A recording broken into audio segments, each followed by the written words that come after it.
Welcome to Melt University's 2020 summer program. This year, our virtual intern program will help you build your brand, inform you on a variety of career paths, and introduce you to top executives in sports and marketing. Here's your host, President and CEO of Melt, one of the largest independent sports and event marketing agencies in the country, Vince Thompson.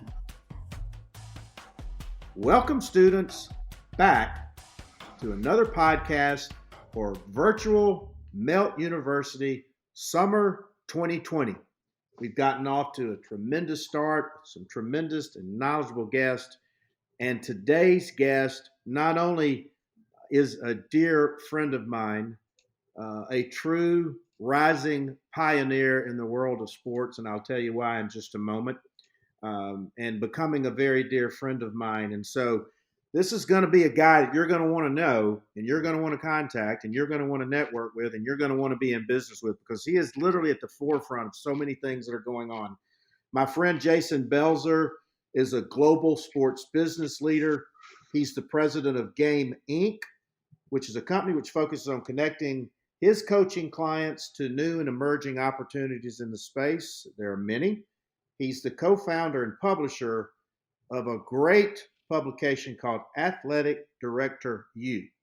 And if you haven't heard of it, or if you have, it is a must-go-to, must-read source for the sports industry, particularly in the collegiate space. You can learn anything you want to learn about college and college sports. They have a job posting ticker, and it is must-read for me every day. So you got to make sure you sign up for Athletic Director U.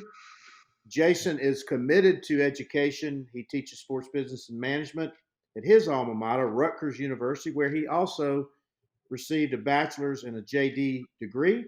Juris Doctor, MBA, University of Illinois, Urbana-Champaign. He was named in 2015 a Synopsis Media Rising Star, and he reminds me of a younger version of myself, if I do say so.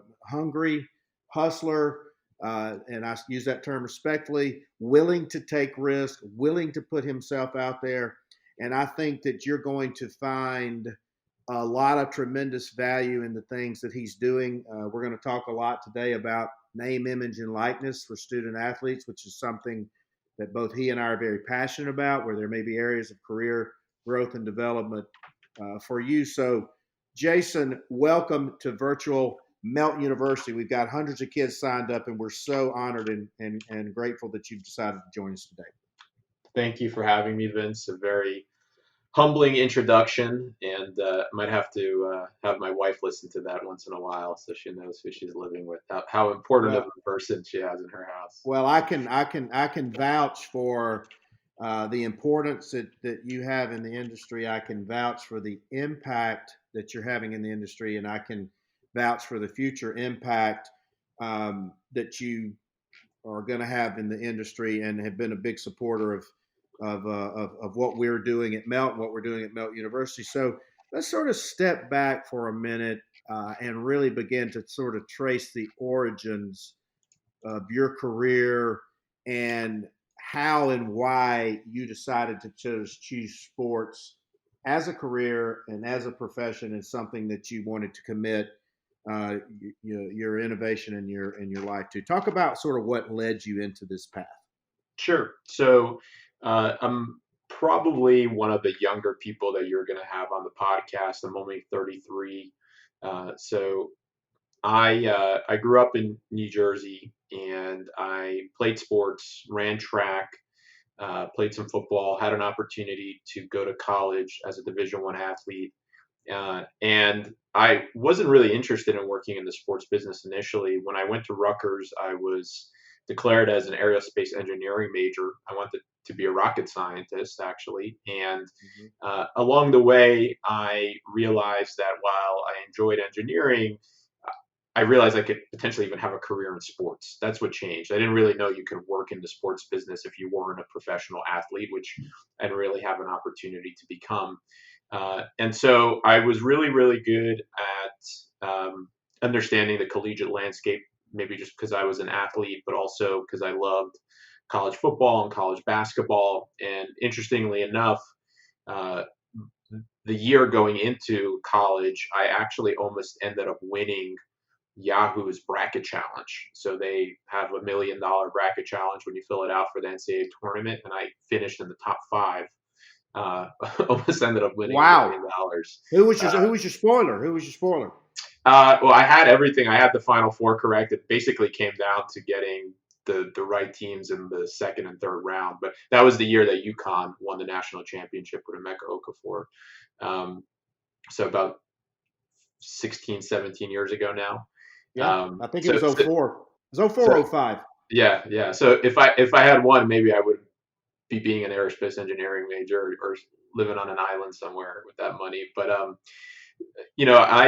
went on an interview in college at a sports marketing agency. Had no idea what I was doing. They put an ad in the paper at Rutgers. I went in completely unprepared, and I was speaking to one of the agents there, and they asked me what I wanted to do, and I said, well, I kind of interested in maybe being a sports agent. And back then there was really only one movie slash piece of media about sports agents, and that was Jerry Maguire. And the agent asked, you have to go to law school for that. And something clicked in my brain and said, wait a second, I can go to law school and work in sports. And to me, that seemed like an opportunity, one, to convince my parents to go into sports, because they thought if I was going to go work in the sports business, I was going to end up being a gym teacher. And I said, hey, no, I can actually be an attorney. I can do something useful and interesting in that profession. And so I ended up applying for a couple of internships while I was in college, got a chance to work at an agency in New York.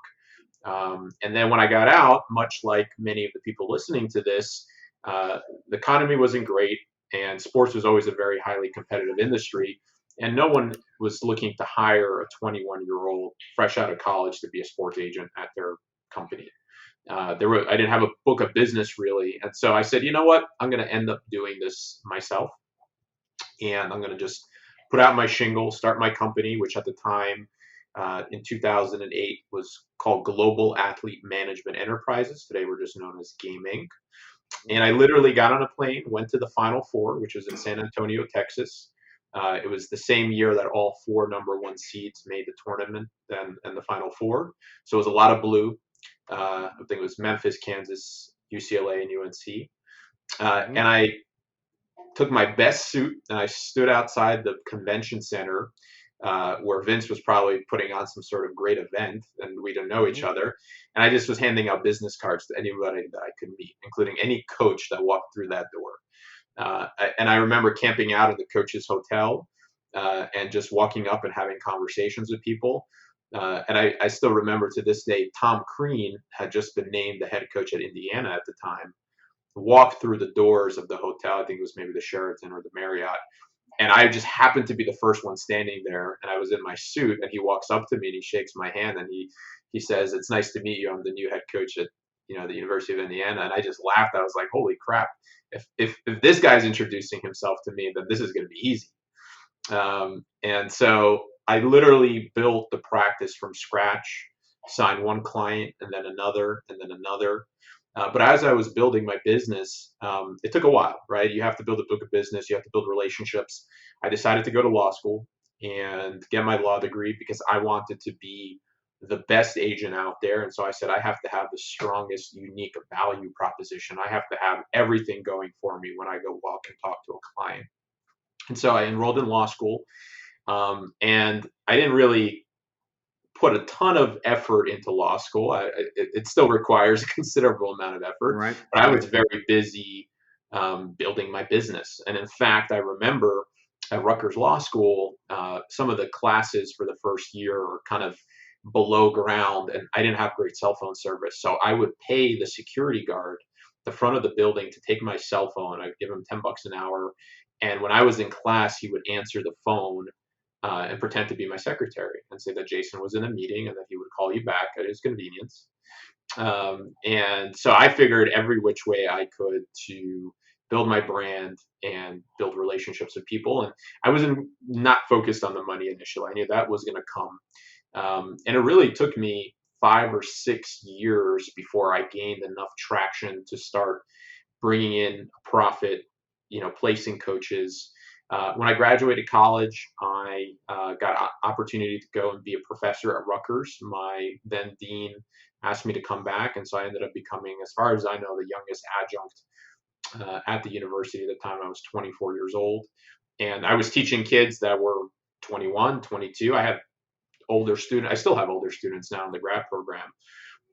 So it provided me with a unique perspective because I was now suddenly teaching theory in organizational behavior and organizational strategy while representing coaches and being on the front lines of the business.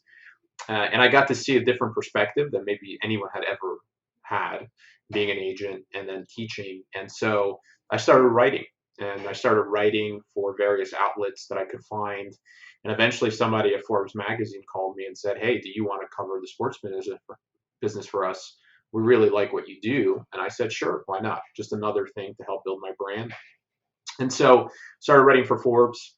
If you go, as you're listening to this podcast, and type in the word sports agent into Google, or even sports industry or sports sponsorship, anything related to the sports business, literally the first or second thing that will come up on your Google will be one of the articles that I wrote for Forbes magazine. That was very intentional, and I used the search engine optimization power of Forbes to be able to make my name be the first thing that anyone ever found when they typed in sports business, sports industry, sports sponsorship, whatever that is. And even years later, you would be surprised about the number of emails and calls that I get randomly from people, that it is just a continuous business generator for me. But I built a really strong brand at Forbes in terms of my writing and position in the business as somebody that could be a thought leader. And a couple of years ago, we parlayed that into Athletic Director U, which is now the number one read and consumed piece of media content in the college sports space. So pretty much anyone who's anyone in college sports, including people like Vince, read our content on a daily basis. And so I have really been able to leverage that to position myself for opportunities in college sports, but also to help my clients and get them opportunities. And so I went from being the youngest person in the business, of being an agent, to still being pretty much the youngest person operating in the business. I today represent over 70 coaches, of which about 40 of them are head coaches. I've negotiated over $100 million in active coaching contracts. And I have the largest diverse college sports coaching practice out there when it comes to men's and women's coaches in basketball and football. And again, all of this was, I had no connections, no relationships walking into the business. I just said, I'm going to go figure it out. I'm going to go hustle my way through the doors and do it as long as I need to until I have a breakthrough. And there was no particular one moment. It was all many, many little moments and lots of different efforts that led me to where I am today. Well, first of all, let me say this. Wow. That your story is inspiring to me and to our listeners. It should be as equally inspiring. And you've given us a lot to unpack in this interview. One, let me tell you guys, Jason is also the best dressed sports marketer in the industry. I am very, very, very jealous of every time I see him. So what my point is that you only got one chance to make a great first impression. And when you're in Jason's presence, he has a presence. You feel the presence. He's engaged with you. He's not looking around. He's not on his phone. All of these small cues add up to large success. His story about Tom Crean, amazing. What does that tell you? He put his suit on, he had his business cards, and he parked himself in that lobby. I say the Final Four is like a tall person's convention because you sit in these hotels and it's like the land of the giants in there. So Jason's in there taking the shot. He's networking. And then let's talk about perseverance. Let's talk about the grind. Let's talk about the innovation. And let's talk about how Jason has built his brand. And Jason, that's one theme that's going to emerge this summer with our kids. It's my book, Building Brand U, and how these kids have the tools in their hands, in their possession, to really begin the brand building process now. So let's step back and talk about the campus is the ultimate professional lab, and where do you see those opportunities? So I know I've thrown a lot back at you, but you personify what we're trying to get through to our students this summer at Virtual Melt University. Sure. So, I'll start at the top. You mentioned being well dressed. One of the things that I have two advanced degrees. I have two undergraduate degrees, and I would say that 99% of the things that I have read in my life are what has led me to success. So it's not the going to school, getting an MBA or a JD. It's the books that I've read. I've studied every single thing that you can imagine when it comes to business success and all of these things. But probably the most important thing that I studied is human psychology. And when I mean human psychology, it's not just things like persuasion. It's things like, how do you make an impression on people? One of the things that I did when I got into the business and still do is I've read pretty much every book you can imagine on being a pickup artist. And one of the things that you learn about pickup artists is this concept called peacocking. And peacocking is, as we know in the animal kingdom, you have the peacock with the beautiful feathers. And the more beautiful feathers the peacock has, the more mates it attracts. And it's a phenomenon that you see across the animal kingdom with the birds or mammals or whoever else. And so when I walk into a room, I want to make sure that I am quote unquote peacocking, meaning I want everyone's attention to look at me. And it doesn't mean being loud and obnoxious. It means looking good. Robert Greene, who's a very famous author who wrote an amazing book, many amazing books, but one of them being The 48 Laws of Power, talks about a similar concept. One of the 48 Laws of Power is enter with boldness. And that means that when you walk into a room, you walk into any situation, you want to be the center of attention. And so that's important because that first impression that you make with somebody is going to be the impression that they're going to have of you for a very, very long time. And so you have to back up that impression once you have a conversation and they learn about you and all of those things, which obviously I've strived to do. But first impressions are very important. But to look at it at a higher level, one of the philosophies that I have had in my entire life, if you were going to sum up my success and how I have been able to do what I've been able to do, is this concept of act as if. Act as if. And there's two parts to it, but we'll start with the first. Act as if means when I was in this business, when I got in and I was 21 years old and I started to sign clients, I knew that I had to sit in front of those people and act as if I was the best sports agent in the world. It didn't matter the fact that I was 21 and I had just graduated college and I didn't have any experience. I needed to know and act as if I knew every single thing that a person 20 years my senior would have, right? And so that is my first piece of advice to people is if you aspire to be a sports agent or the general manager of a professional sports team or a great sports marketer like Vince, you have to know everything that those people know. And you can learn those things. Some of them are going to happen through experience, but there have been plenty of books written and lessons that people have put out there that have come before you. And any problem that you are ever facing, somebody has likely faced that problem at some point in history. And all you have to do is open a book and find the answer. Mm-hmm. To that part, there's two parts to act as if. The second part is act as if you have all the answers. And what that means is that when you sit across from somebody and have a conversation with them, even if it's for example, you're interviewing for an internship or a job, when you're interviewing for a job, the person that you're interviewing for, the company you're interviewing for, they have a problem. They have a job that they need to fill. They have a role that they need to have somebody in. And so your job is to figure out how you position yourself as having the answer to their problems. And it doesn't matter whether or not you actually have the answer to their problems. All you have to do is figure out how to act as though you have the answer to all their problems. When I got into this business, I made all sorts of promises to my clients, which I eventually delivered on. But the key for me was I had to get into the door. I had to convince somebody that I was going to be able to work for them. And so one of the things that I told them was, from a marketing perspective, for example, I charge my clients 20% on marketing deals. I told them, right now you're making 100% of nothing. How about I make you 80% on something? Mhm. And so the way that I got clients initially was that I would say, you don't have to sign anything with me. Let me bring you a deal first.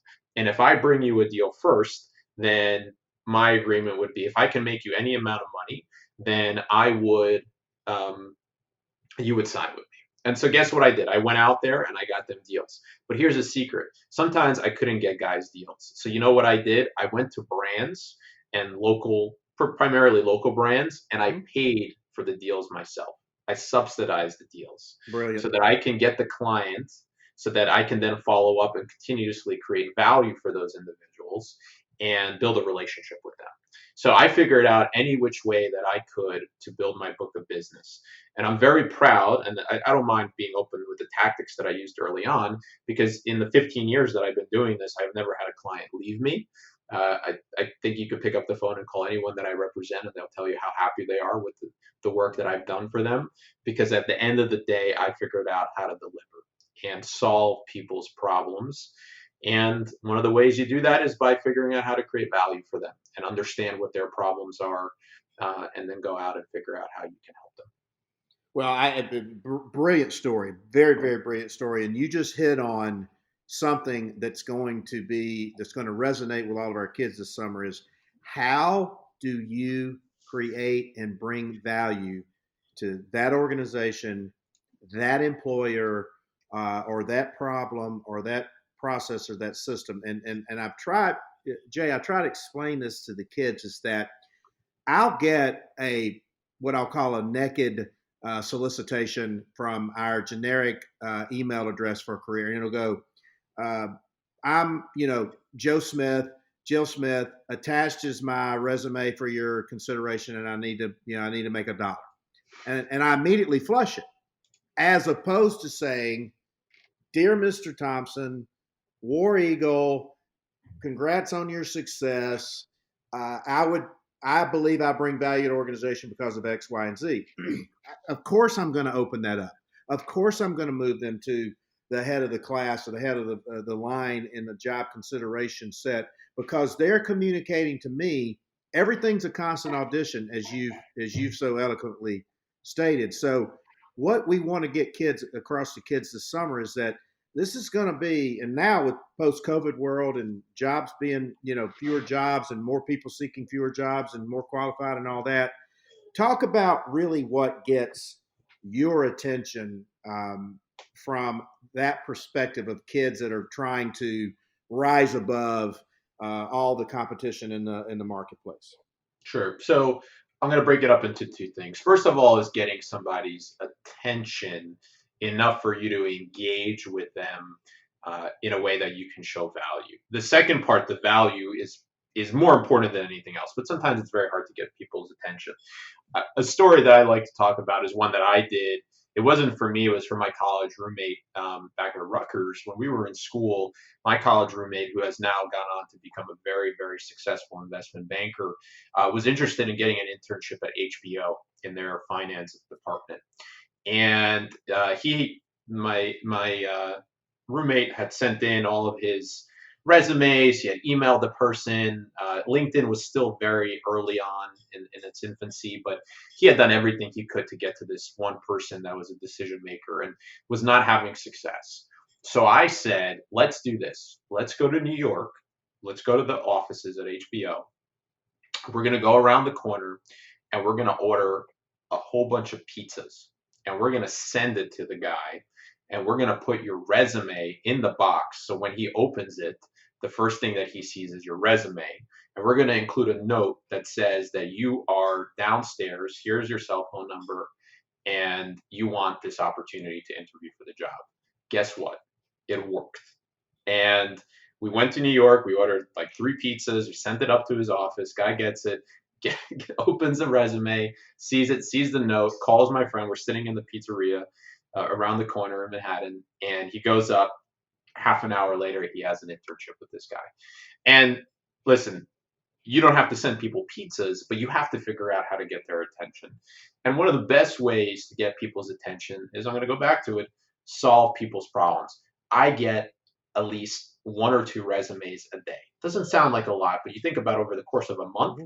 we're Yeah. talking about 30 to 60 people a month are emailing me or sending me notes asking for an opportunity. And I maybe have 2 interns, 3 interns a semester. So you have maybe a 1 in 100 chance of landing an opportunity with me. The people that get the opportunities are the ones that take the time, not just to research me, because quite frankly, doing research on me does not show me a lot of effort. Because if you just type my name into Google, you're going to find a lot about me. So it's not hard to look up my bio and know who I am. Mm-hmm. That's like the bare minimum. What I want to see is somebody coming to me with a solution, or at least an attempt to figure out, what is Jason working on right now that I can help him? Well, he's an agent that represents coaches. Maybe I can introduce him to somebody. Maybe I can do a research project on that space and send it to him and say, hey, I thought this could be helpful for you. And if you like what you see, I'd love to talk to you about maybe coming and working for you. Same thing on Athletic Directory. I run a media platform. We produce content. We're always looking for interesting stories and ideas. And so often I'll get, rarely, but every so often I'll get an email from a journalism student who will reach out and say, I love what you're doing. I love the uniqueness of Athletic Director U. Here's a story that I've been working on, a research project that I think would be valuable for your readers. Are you interested? And can we have a conversation? Absolutely. And you contrast that against the average college student that Vince just talked about a minute ago that sends an email and says, hi, my name is Jason, and I'm a rising senior at the University of Georgia, and you should give me an internship because I haven't done anything to show you that I deserve one, which is most people. Right. And so you have to figure out how to create value for someone, or at least show effort, because I get it. Listen, you're 20 years old, you're 21 years old. You're not going to intimately know what I'm working on. But if you can at least show me that you have the hustle to try to understand what I'm doing, that is enough for me to at least engage and consider you for an opportunity and give you a chance at doing something with me. Well, you just hit on the word too, by the way, effort. It all starts with effort, and we have a saying here at Melt U: it's only as important as you make it. So that ties back in to what you're talking about, effort, and because you're sending that signal by soliciting a story or bringing a client to you or saying how you add value. It all boils down to that simple. It's only as important as you make it. And so, Jay, I want to dive in with time that we have left in something, a subject matter is very passionate to you, very passionate to me, and where we think and where I think community career opportunities will lie is the issue of name, image, and likeness among student athletes and listeners and Melt University students. I and Jason and I encourage you to learn everything you can about the history of this issue, what's going on with the issue, how it's going to impact the future of college athletics, and how this could influence your job and your career pursuits and opportunities. So, Jay, talk a little bit about how name, image, and likeness is going to impact in positive ways the future of college sports. Sure. So name, image, and likeness, while we still don't know officially what everything is going to look like, it is likely going to open up a new frontier in the world of sports marketing. And it is going to give people, particularly college students, not student athletes, but college students that are interested in working in sports, a really amazing opportunity, because you guys are going to be on the front lines of creating value for your classmates, the student athletes. And I remember even when I was in school as a student athlete and engaging with other individuals, how often I looked at it and said, hey, I wish that I can try to be an agent for some of my classmates and bring them unique opportunities. And back then, obviously, it wasn't allowed, but soon it will be. Name, image, and likeness is hopefully going to allow student athletes to monetize their brands, and they are going to be looking for opportunities and people that are going to be able to engage with them. And so if you are interested in working in the sports industry, or quite frankly in any industry, you're going to have a chance to work with a brand and that athlete. And I want to just step away for a second, because I think there's a valuable thing to mention here. Part of why I've been able to be successful is that I have associated myself with strong brands. Things like Rutgers University as a professor, Forbes magazine as a journalist. And so one of the easiest ways to elevate your name is to associate your brand with somebody else's. And so if you're a college student right now and NIL comes along and you have a relationship that you've built with a student athlete at your institution who has a bigger brand than yours, and you figure out how to create value for that person, not only are you going to be able to monetize that, right? You're going to be able to make some money for yourself from that individual, but you're going to be able to elevate your brand, and that person is going to endorse you as somebody that other individuals should have a conversation with. And so there has never been a better time with NIL around the corner and over 400,000 student athletes in the NCAA realm, including tens of thousands that are going to be able to make significant amounts of money to prepare yourself to be able to help those individuals. And you can start doing that now. While NIL will not be in effect until 21-22, that gives you a full 12 months to think about how you're going to go do and build relationships with people that are going to be valuable for those student athletes. Who are the local brands that are going to be interested in sponsoring the basketball and football players at your institution? Who do you need to know in the university community to be able to get in front of those individuals so that a year from now, you are the person that is going to be the gatekeeper, not only for those people, but all the people that are going to want to talk to those people. You're interested in working in sports. It's not about being an agent. Maybe you want to go work for a brand.